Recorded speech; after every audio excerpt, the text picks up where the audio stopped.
அன்புள்ள சகோதர சகோதரிகளே, உங்களுக்கு ஒரு நற்செய்தி. நாம் வரவிருக்கும் 2025 ஆண்டு ஜனவரி 1 365 நாட்களுக்கும் 365 தலைப்புகளின் கீழ் வேத வசனங்களை வாசித்து பகிர இருக்கிறோம். நீங்கள் இதை அனுதினமும் கேட்டு தியானித்து ஆசீர்வாதத்தை பெற்றுக்கொள்ளுமாறு கேட்டுக்கொள்கிறோம். அது மட்டுமல்ல, இதை சப்ஸ்கிரைப் செய்து உங்கள் நண்பர்களிடமும் பகிர்ந்து கொள்ளுமாறு அன்புடன் கேட்டுக்கொள்கிறோம். நன்றி.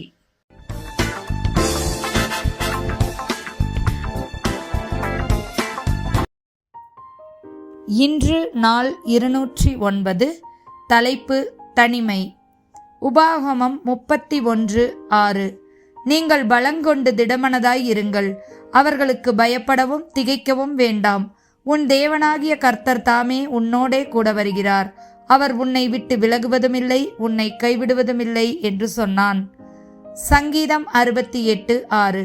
தேவன் தனிமையானவர்களுக்கு வீடு வாசல் ஏற்படுத்தி கட்டுண்டவர்களை விடுதலையாக்குகிறார். துரோகிகளோ வறண்ட பூமியில் தங்குவார்கள். ஏசாயா 41:10. நீ பயப்படாதே, நான் உன்னுடனே இருக்கிறேன்.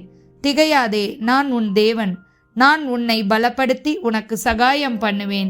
என் நீதியின் வலது கரத்தினால் உன்னை தாங்குவேன். சங்கீதம் 147:3. இருதயம் நொறுங்குண்டவர்களை குணமாக்குகிறார், அவர்களுடைய காயங்களை கட்டுகிறார்.